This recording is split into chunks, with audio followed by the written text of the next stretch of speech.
Instead of laughing, they mocked the delivery man, making fun of him whenever they could, until the day he became their boss and handed him his notices of resignation. Bento Soares had been making deliveries in downtown Sao Paulo for almost 10 years.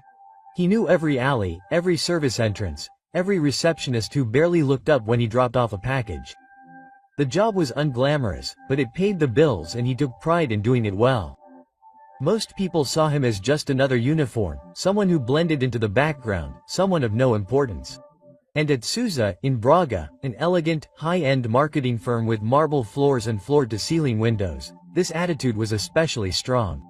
The first time Bento walked through those glass doors, he expected just a routine delivery, but he soon noticed the way the employees looked at him, as if he were invisible, or worse, something to be ignored.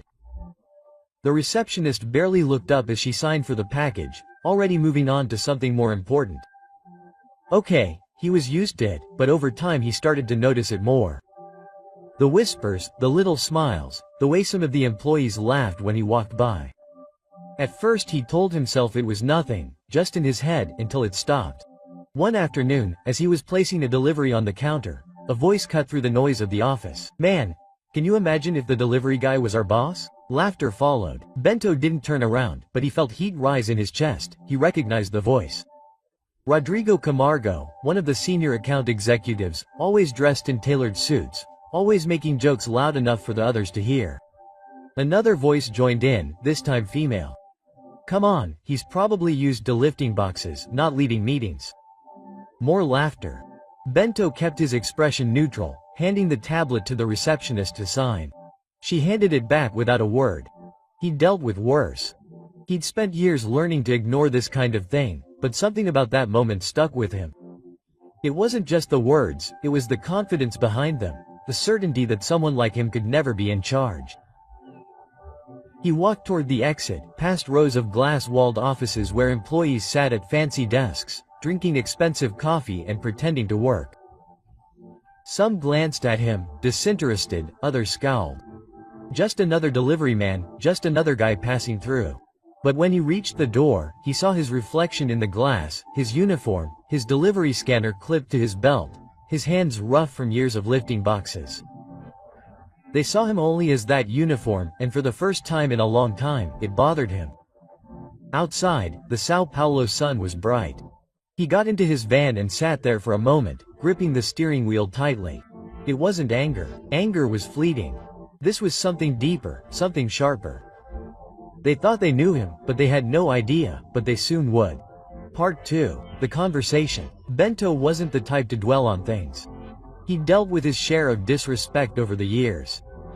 People talking down to him, assuming he was uneducated, acting like he was invisible. It wasn't new, or even surprising, but something about that moment, at Souza in Braga, stuck with him. That night, after finishing his last delivery, he parked the van in front of his small apartment on the east side. The place wasn't much to look at. One room, old carpet, a kitchen with cabinets that had seen better days, but it was his. He sat there in the dark for a while, gripping the steering wheel, staring at the glow of a streetlight outside the window. He'd spent years telling himself that it didn't matter what people thought of him, as long as he worked hard and earned an honest living. But tonight, that logic wasn't working. The laughter at Souza in Braga wasn't just ignorance, it was certainty. These people truly believed they were better than him, that someone like him could never be in a position of power. He needed to talk to someone. Bento picked up the phone and called the only person who had ever truly understood him, his older brother, Marcos. Marcos answered after 2 rings. "Hey, how are you?" Bento asked. "Everything okay, and you?" Marcos asked. Bento hesitated. "I had one of those days." Marcos laughed. "Let me guess. Some stiffs made you feel like you didn't belong in their space." Bento sighed, rubbing his forehead. "Kind of, that's it." "Oh, that's nothing new, is it?" Bento admitted, but today was different. Marcos didn't rush him to explain. He never did that, he just waited. They laughed. Bento finally said. They laughed outright at the idea of me being anything other than a delivery guy." Marcos was quiet for a moment. "And did that get to you?" There was another pause. Then Marcos said something Bento hadn't expected. "Good." Bento frowned. "Well, yeah, it means you're finally tired of it." Bento sat back, staring at the dashboard. And what am I supposed to do? Quit my job because a bunch of idiots don't respect me? No, but you're smarter than that. Smarter than them, too. Bento let those words sink in. He'd always been good with numbers, strategy. When he was 16, he turned a few hundred reais into a few thousand by reselling sneakers. Later he'd started investing in stocks, small businesses, even real estate. He understood the game better than most, but he'd never gone all in. Marcos's voice pulled him out of his thoughts. Remember what his father used to say? When people only come at you one way, you have two options. Prove them right or prove them wrong. Bento sighed. Yeah, I remember. So what are you going to do? Bento didn't answer right away.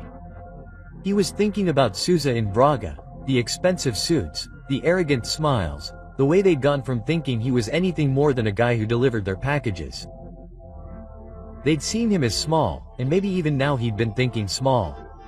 He glanced at the worn steering wheel beneath his hands, then at the dashboard, where a stack of delivery receipts sat. That wasn't all he was. He knew that, but they didn't. And that had to change, because proving them wrong wasn't going to happen overnight, but it was going to happen. Part 3. The planned Bento wasn't just a delivery guy, not really. That was the part of himself he let people see, the part they assumed was all he was. But behind the uniform, the routine deliveries, and the scuffed work boots, there was another side to him, one few people knew about. Because while they spent their days creating marketing campaigns and crunching customer numbers, Bento was running his own numbers. He'd always had a business mind. Even as a kid, he'd found ways to make money. When other kids were spending their allowances on toys, he was reselling sneakers, limited editions, hard-to-find releases. He knew exactly when and where to buy them. And most importantly, who was willing to pay double, sometimes triple, for a pair. When he was 20, he moved into cars, buying and selling used vehicles, learning how to negotiate, how to spot a good opportunity before anyone else. He invested in stocks, started putting money into small businesses, never flaunting it, never talking about it, but watching, learning, building, and in the last year something even bigger was taking shape. Bento had a business proposal, one that had caught the attention of serious investors, people who were not interested in his background or what he did for a living, but in what he knew. They saw his potential, they saw how he analyzed companies, identifying their weaknesses, understanding their value before anyone else, and now they were ready to support him. He had been meeting with them at night, after long shifts, late nights on video calls, analyzing financial statements, refining his strategy. He had already helped turn around 2 struggling businesses quietly, efficiently. No one at Souza in Braga would ever suspect, but they were about to find out. One night, he sat across from his lead investor, Antonio Carvalho, in a private lounge at a downtown hotel. The place was elegant, leather chairs, low lighting, the quiet hum of deals being made over expensive whiskey. Carvalho was a sharp, no-nonsense businessman who had built his fortune in commercial real estate. He didn't waste time with people who weren't serious. So tell me again, Carvalho said, taking a sip of his espresso. Why Souza in Braga? Bento leaned forward. Because they're in trouble and they don't even realize how bad it is. Carvalho raised an eyebrow. Explain. Bento pulled a folder from his briefcase, opening it on the table between them. They've been losing clients for a year, poor leadership, outdated strategies, spending money in the wrong places. They look successful on the outside, but the debt is suffocating them. He tapped the papers. I give them 6 months to downsize or sell. Carvalho studied the numbers, flipping through the pages. Are you sure about that? Bento nodded. I've been keeping an eye on them for a while. Their biggest clients are cutting back. Client retention is falling. They're counting on reputation, not results. And it's taking its toll. Carvalho smiled. And you want to be the guy to buy them? Bento didn't hesitate. I don't want to just buy. I want to restructure, cut the dead weight, bring in new people, make them profitable again. Carvalho leaned back, tapping his fingers on the table. It's a bold move. It's a smart move. Bento corrected. Carvalho Rio, you have confidence? I'll give you that. He took another sip of his espresso, then put the cup down and reached into his jacket pocket. He pulled out a check and slid it across the table. Bento looked down. The amount was exactly what he needed to make the first move. "You have my support," Carvalho said. "Don't make me regret it." Bento took the check, feeling the weight of the moment. This was it. The people who had mocked him had no idea. They were laughing at their future boss, and they would soon find out the hard way. Part 4. The acquisition. Bento knew patience was key. Buying a company wasn't like buying a car or reselling a pair of sneakers. It required strategy, precise timing, and knowing exactly when to strike. He'd spent months studying Sousa's finances in Braga, learning its weaknesses, tracking every misstep. The company wasn't just struggling, it was sinking. On the outside, they still had the fancy office, the polished brand, the illusion of success, but underneath, it was chaos. Their biggest clients were cutting costs, expenses were out of control, and leadership had no idea Bento wasn't the only one who had noticed. Rumors began to circulate in industry circles. Whispers of possible layoffs, talk of restructuring. Some employees could sense it, others were in denial, convinced their company was untouchable, but Bento knew the truth.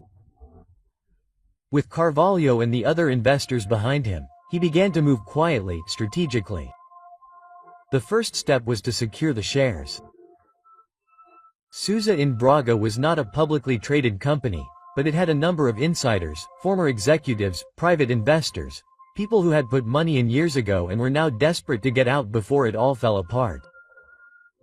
Bento approached them one by one, making offers they couldn't refuse. At first, some were skeptical. A delivery guy buying a big marketing company, but money talked and Bento had the upper hand. One by one, they signed over their shares. It took weeks, late-night meetings, careful negotiations, but when the paperwork was finalized, Bento had a majority stake. He owned Sousa in Braga. The last step was to make it official. The current CEO, Ricardo Langford, was a man who had built his career on old money and good connections.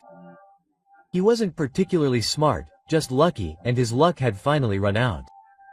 Bento scheduled a meeting with no warning, no preamble, just a direct email to L. Ford's assistant.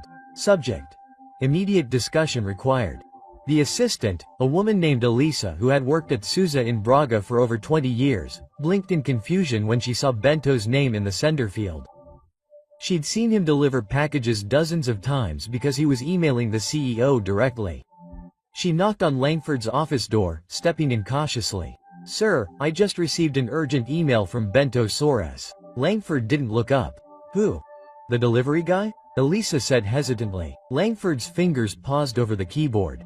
He let out a dry laugh, shaking his head. "You mean the guy in the lobby? What could he possibly want? He's requesting an immediate meeting." Langford leaned back in his chair, rubbing his temple. He was already in a foul mood. The earnings report was bad, and their biggest client had just cancelled its contract. The last thing he had time for was nonsense. "Okay, bring it on," Langford muttered. "Let's get this joke over with." Part C. The reveal. When Bento walked into Sousa's Braga office that morning, the energy in the building had already shifted. There were murmurs, glances exchanged in the hallways. The receptionist, the same one who had barely acknowledged him for years, suddenly straightened when he entered. Langford was waiting in his office, clearly irritated. He didn't even stand up when Bento entered. "What's this about?" Langford asked, barely looking up from his computer. Bento sat down across from him, placing a thick envelope on the desk. "It's about the fact that as of this morning I am the majority owner of Sousa in Braga." Langford finally looked at him, frowned, then let out a short, disdainful laugh. That's impossible." Bento didn't blink. "Check the paperwork." Langford hesitated, then picked up the envelope, pulling out the documents. As he flipped through them, his face drained of color. He looked up again, this time with something different in his expression. Panic. "This is a joke," he muttered. "Who the hell do you think you are?" Bento sat back in his chair calmly. "I guess I'm your new boss." Langford tossed the papers on the desk. "This company isn't for sale." "It was," Bento said softly. "You just didn't know it." Langford's mouth opened, then closed. He looked at the numbers again, as if trying to find a mistake, but there was none. The realization hit him like a brick. He was no longer the CEO. Bento stood. "I give you until the end of the day to clear out your office." Langford stared at him speechless. Bento turned toward the door, but before he left, he glanced over his shoulder. "Oh, and Richard?" He let a small smile cross his lips. "Don't worry. I'm sure there's a delivery job out there for you." Langford's face flushed. His jaw clenched, but he said nothing. The office would never be the same. And for the first time in years, Bento Soares wasn't just passing through. He was in charge. Part 6. The meeting. Bento knew that taking over a Sousa in Braga was one thing. Making sure everyone understood what that meant was another. As he left Langford's office, the murmurs in the building grew louder. Employees exchanged glances, whispering behind their hands, confusion written all over their faces. They had seen him before, hundreds of times, but never like this. No uniform, no scanner, clipped to his belt, just confidence in his stride and poise in his presence. Some recognized the briefcase he had carried into Langford's office. And when Langford's door closed behind him, a few people rose from their desks, trying to make sense of what had just happened. Bento ignored the stares. He had something more important to do. He turned to Elisa, Langford's longtime assistant. She was watching him intently, her expression unreadable. "I need the whole company in the main conference room," Bento said. Within 10 minutes, Elisa and she had worked for Langford for years, but she had also seen firsthand the cracks forming in the company. She glanced at the closed office door, then back at Bento. "I'll send the email now," she said. Minutes later, Sousa's Braga employees filed into the sleek, glass-walled conference room, murmuring among themselves. Rodrigo Camargo, the same senior executive who had come up with the idea of Bento being in charge, leaned toward his colleague and scoffed. "What's this?" Rodrigo muttered. "A safety briefing?" His friend grinned. "Maybe they're laying off the cleaning crew." The joking stopped when Bento walked to the front of the room. No one sat down, no one spoke. The silence stretched as he looked around, meeting their eyes.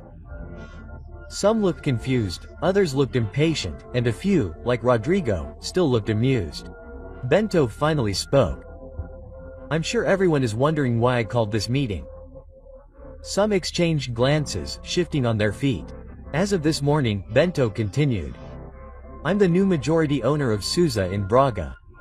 A murmur of stunned silence went around the room. Someone gave a small, incredulous laugh, as if waiting for a joke. It never came. Rodrigo crossed his arms, smiling. "Are you kidding?" Bento glanced back at him, his expression unchanged. "I appear to be joking." Rodrigo's smile faltered. Bento placed a thick stack of documents on the conference table. The financials, the contracts, every agreement that made this possible. He gestured to the papers. "If anyone has any questions, feel free to take a look." No one moved. The weight of reality settled over the room. This wasn't a joke, this wasn't a mistake. Bento Soares, the man they had ignored, the man they had loved, was now their boss. For the first time since he had walked into that building, Bento allowed himself a small pause. He let them deal with the moment, let them process. Then he spoke again. "I've worked in this building for years. Most of you never noticed me. A few of you did, and you made sure I knew exactly what you thought of me." His gaze flicked to Rodrigo. "I remember every joke, every insult, every time someone assumed I didn't belong here." Rodrigo shifted uncomfortably, but didn't say anything. "But I also remember something else," Bento continued. "I remember watching this company make mistake after mistake. I remember seeing potential wasted because leadership refused to adapt. And I remember thinking that if I had the chance, I would do things differently." He stepped forward, his tone firm. "That chance is now." A nervous energy filled the room. People who had their arms crossed slowly uncrossed them. Others who had been leaning against the wall straightened. Bento looked around the room, then let his next words fall with precision. "Things are going to change. Some of you won't like it. Some of you won't be here to see it. Still." Bento gave them a moment to let that sink in before he continued. "But for those of you who are willing to work, who are willing to be a part of something stronger, something better, you will have a place here." He let his eyes roam the room one last time. "This is not the same company it was yesterday, and it is definitely not the same company it was when I first came in here as a delivery boy. Another pause, then, with a calm authority that left no room for doubt, he finished. "If you don't like this, the door is over there." The weight of his words settled over the room like a final verdict. And for the first time, the people in that office realized that Bento Sores was not just passing through, he was here to stay. Part 7, The Aftermath. The conference room was thick with silence. No one moved, no one spoke. The reality of what had just happened settled like a slow storm. Bento could see it on their faces. The disbelief, the unease, the subtle glances exchanged between employees who moments before had felt untouched. Then, finally, someone broke the silence. Rodrigo Camargo let out a short laugh, a bitter, hollow sound. He shook his head, crossing his arms. "This is insane," he muttered. "You can't be serious." Bento turned his gaze on him steadily. "Do you think I'd be here saying all this if I wasn't serious?" Rodrigo sighed sharply, running a hand through his hair. "So what, you come in here, throw your weight around? And we're all just supposed to fall in line?" Bento didn't blink. "No, you're supposed to do your job. If you can't handle it, you're free to leave." Rodrigo scoffed. "Right, because you of all people are suddenly the expert on running a company like this." Bento took a step closer, his voice firm. "I know this company better than you think, Rodrigo.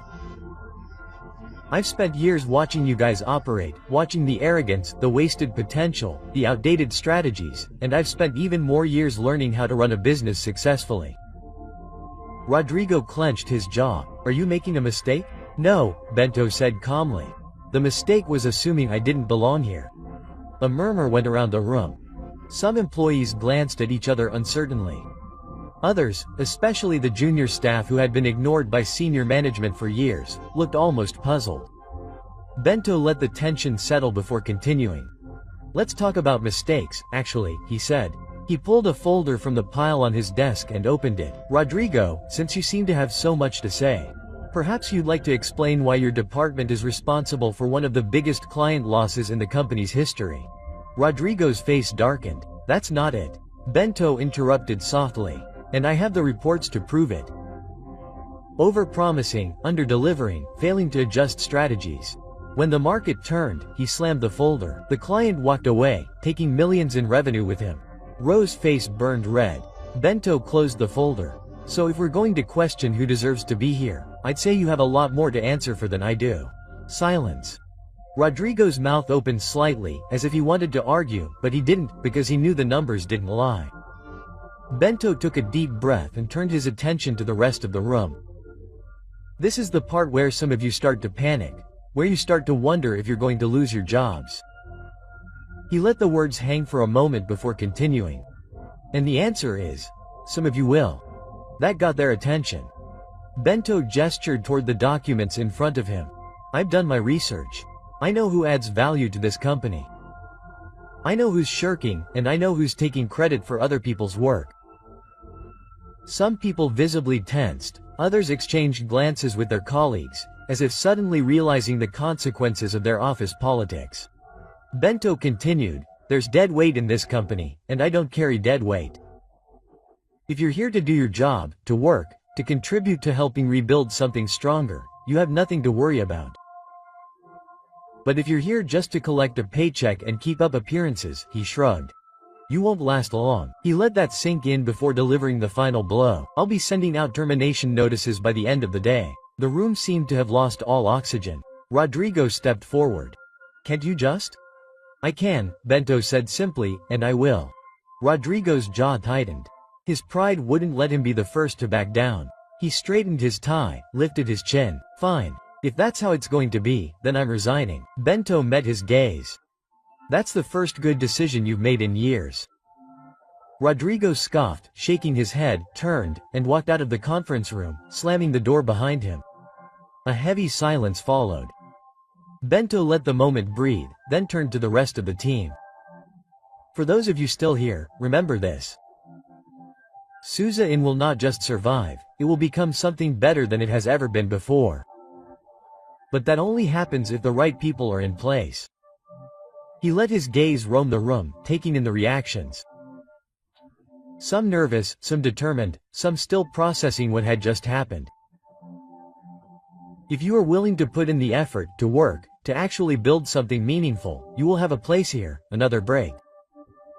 But if you are here just because you think you deserve to be, because you are comfortable, because you think nothing will change. He gestured toward the door. You can follow Rodrigo. The room fell silent, but this time it was not shock, it was realization. Things had changed. Bento was no longer the man they had despised. And from that moment on, he would never be again. Part 8. The New Beginning. When Bento left the conference room, the energy in the office had completely shifted. Some employees sat at their desks in stunned silence. Others whispered in hushed tones, exchanging glances with the man they had ignored for years. Some looked afraid, some looked intrigued, and a few, just a few, looked inspired. Benedict didn't let any of that get to him. He had done what needed to be done. Now the real work began. Stepping into what was now his office, formerly Langford's, he let out a slow breath. The space was larger than he had expected. Leather furniture, bookshelves filled with unread business books. A massive oak desk that probably cost more than his first car. He walked over to the floor-to-ceiling window, looking out over the city. This moment was supposed to be different. He had spent months, even years, working toward this, fighting every assumption, every slight, every time someone underestimated him. He had done it, he had proven them wrong. And yet, standing there, staring out at the horizon, he realized something. This wasn't about revenge, it had never been about that. If it had been, the satisfaction would have faded by now. He would have felt the ecstasy of proving them wrong, of seeing Rodrigo storm out, of seeing the expressions on their faces when they realized that the man they had mocked now owned everything they set foot on. But that wasn't what drove him. He had done it because he knew he could build something better, not just for himself, but for the people in that office who had been overlooked, undervalued, just as he had been. There were people in that building who had talent, people who had ideas, people who, under the right leadership, could transform that company into something great. And there were people who no longer belonged there. He had spent years learning that respect wasn't given, it was earned, built with action, not words. A soft knock on the door pulled him from his thoughts. Elisa, Langford's former assistant, came in hesitantly. "Is everything okay?" she asked. Bento turned from the window with a nod, just getting used to the view. She gave him a small smile. "I imagine it looks a lot different from this side." He studied her for a moment. She wasn't like the others. She'd been with the company long enough to see its rise, its mistakes, and its slow decline. "I have a question for you," he said. She raised an eyebrow. "Say, why are you still here?" Elisa crossed her arms thoughtfully. "Because I love what this place used to be, and I think under the right leadership it could be again." Bento nodded slowly. Elisa hesitated. "If I'm honest, I didn't expect this. I've seen a lot of SEOs come and go, but I never thought I'd see this company end up in your hands." Bento laughed. "Neither did they." She sighed, shaking her head with a small smile. "Langford's gone. Rodrigo's resigned. There's a lot of uncertainty right now. There always is when change happens." She studied him for a moment, then nodded. "Well, for what it's worth, I think this place could use some change." Bento smiled. "Then let's get to work." When she left, he turned back to the window. Change was coming. Not just for Sousa in Braga, not just for the employees who were still trying to understand what had happened, but for him, because for the first time in his life, he wasn't just proving himself, he was leading. And this was just the beginning. The lesson was clear. Never underestimate someone just because of where they start, because one day they might be the one signing your paycheck. And that's how a simple delivery man turned the tables and became the owner of the company that once despised him. Bento Soares' story is a powerful lesson in perseverance, ambition, and the importance of never underestimating anyone. He showed that with intelligence, strategy, and the right dose of boldness, it is possible to turn the impossible into reality. If you liked this inspiring story, don't forget to like it, subscribe to the channel for more content like this, and share it with your friends. And remember, life is full of surprises. That the next Bento Soares may be closer than you think. Until next time.